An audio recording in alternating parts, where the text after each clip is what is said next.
Hey friends, welcome back to She's At It Again. My name's Tanya, and just real quick, I wasn't even really planning on doing a video for this, of course, but I saw this really cool recipe the other day. I saw a segment when I was watching the Oklahoma City news at noon on my computer, and there's a segment called Mr. Food, and they show normally a lot of stuff that I wouldn't really be interested in, but he was doing a segment on like fair food for the state fair of each state. Well, he got to, I think it was Iowa, maybe it was Ohio, I don't know. Those sound alike to y'all. Anyway, 4 letters, they all have a lot of vowels in them. Anyway, one of those state fairs, the most famous midway food is what the segment was called. The most famous midway food at that state fair was what was called hot beef sundaes.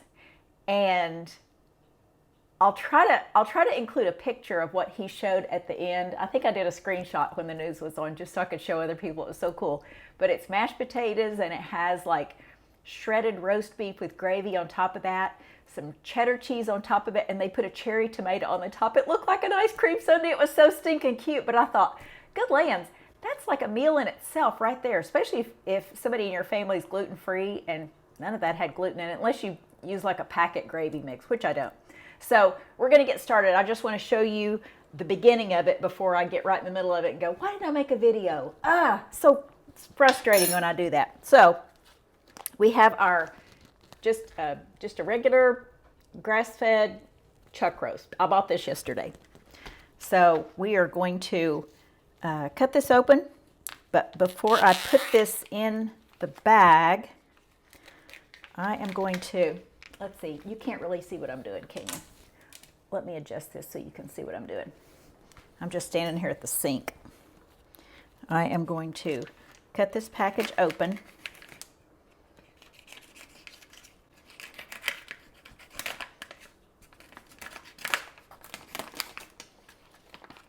I'm trying to hurry because my husband's on his way home from the gym probably, and he'll be opening the door and my dogs will be screaming their heads off any minute, and then I won't be able to talk. Well, I'll still talk, but you won't be able to hear me.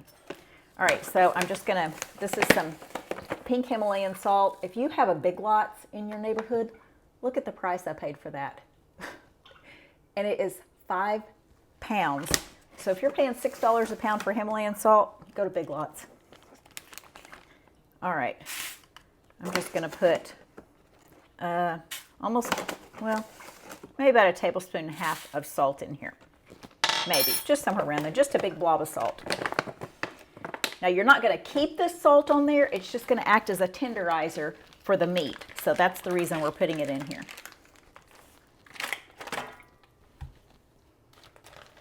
And this is just a quart bag. I should have gotten a gallon bag, but I just thought, oh well, I'll just stick it in something way too small, like I normally do.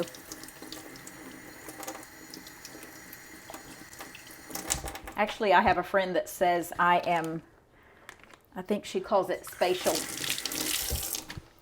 because she says I can take a bowl and know exactly what's going to fit in that bowl. So that's my one talent, is I'm spatial. So apparently I knew what I was doing. Okay, I'm going to add a little bit of water to this just because I want the salt to be all over this meat. And the reason I came out of view is because I'm over here at the Berkey. We have a Berkey water filter and it's over there on that side. And again, I'm trying to hurry. All right, so basically this is just going to sit in some salt water. Now I'll put this to cook later on tonight. I have to help cater a wedding this afternoon, and so I'll be gone, but right before I go to bed tonight, I'll probably put this in the slow cooker, but we'll be, if I miss filming that, and I probably will because I'll be very tired, I will rinse this salt water off really well, and I'll probably put a little bit of pineapple juice in there with it because the enzymes in pineapple help to break down the tough fibers in meat. So that will aid in making it super tender, but we're going to cook it all night in a slow cooker on low and add that pineapple juice to it, maybe a little bit of chicken broth or something, just so I can shred that meat and it'll go on top of those mashed potatoes. So right now I'm fixing to start my mixer because I'm mashing the potatoes. I've already cooked the potatoes. So we're getting all that done, and we'll just heat those up tomorrow because I don't want anything to do last minute because we'll come in and eat lunch after church. Maybe bring somebody home with us. I don't know. We normally find somebody to drag home with us. So anyway, we'll be back and finish this up for our hot beef Sundaes. So stay tuned.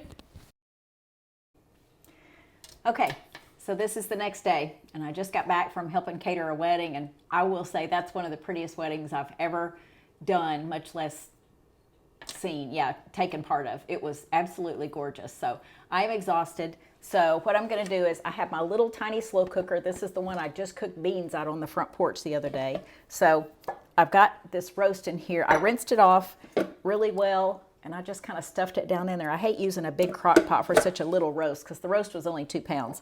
So we're going to take our pineapple juice. Here's the pineapple juice. And let's see, I'm going to pour, like I said, I rinsed all the salt off. I mean, I rinsed it underwater for a long time. Maybe, I don't know, 1/8 of a cup, we'll just guess, for that size. Now, the pineapple juice is not necessarily going to add flavor to it. That's not why I'm doing it. I'm doing it to tenderize it. So the salt is going to do a really good job of tenderizing, but the pineapple juice, I can't even think, I'm so tired.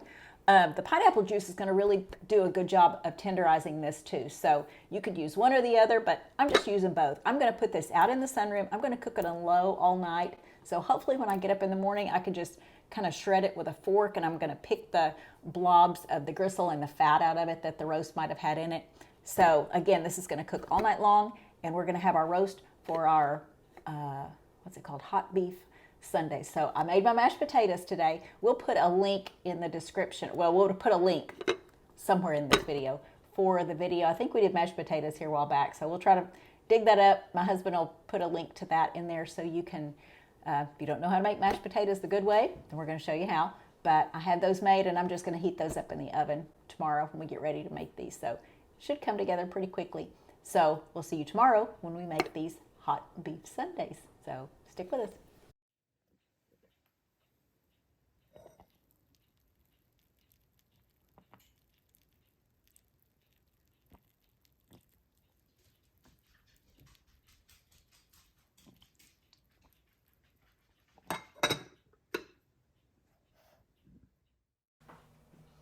Okay, good morning. This is actually the next day. I don't know what I was thinking. Yeah, I do. I was tired last night, and I said, okay, this is the next day. It wasn't. That was the same day. Everything I just did was the same day. So anyway, it seemed like 2 different days because I had my morning stuff to do, and then I had the wedding to cater that night. So 2 days for me, 1 day for in reality. Okay, so I'm just going to show you real quick what I'm going to do with this. I just took this out of the sunroom, and it's been in the slow cooker on low all night long. So what we're going to do now is just take it out, and we're not really going to take it out. We're going to pick it up like this and just pick, basically pick it apart. So there's a line of fat going through the center of it. So I'm going to wait till it cools off actually a little bit more because I just took it out recently. But I'll just pick off the pieces of fat like this and put them in a bowl to set aside. And there'll be quite a bit. There seemed like there was a big chunk of fat in the center of this, but that's what you get when you get grass-fed beef, and it's kind of worth it. It wasn't a whole lot more expensive than any of the conventional meats in the store, but I just felt like this might have been a better choice. So I'm going to sit here and pick all the fat out of this, stir it up, and what I've done is taken my casserole dish with a clear glass lid on it and put it inside a big crock pot that it fits in, and I put it out in the sunroom. I turned it on low, so it's just going to cook low and slow. It has mashed potatoes in it.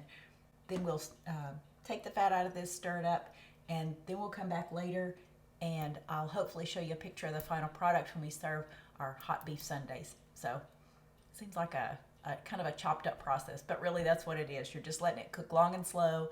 I have to cook the potatoes slow so they don't scorch, and I didn't want to come in and heat the house up with the oven. Again, it's still summertime, so I'm just doing what I can to keep everything as far away from fighting the air conditioner as I can. So anyway, a lot of work, but I think it'll be worth it. So we'll be back in just a minute.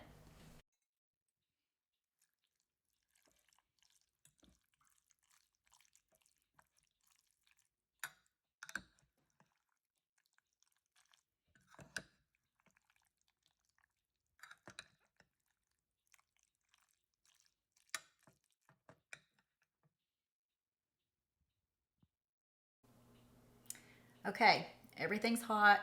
We just got back home, and this crock pot is holding this casserole dish, but I had a lid on it, so everything's warm. It's hot. It's not scorched. It's going good. So we're going to take our mug here. This is our little, well, not little. It's a big soup mug. And the picture that I have from the news segment had these in the little red and white cardboard or paper boats, like a hot fudge sundae, I guess. Maybe was served in the olden days, before my time maybe, but mine would just leak out of there if it stayed in the bowl long enough, but I'd probably eat a hot fudge sundae too fast.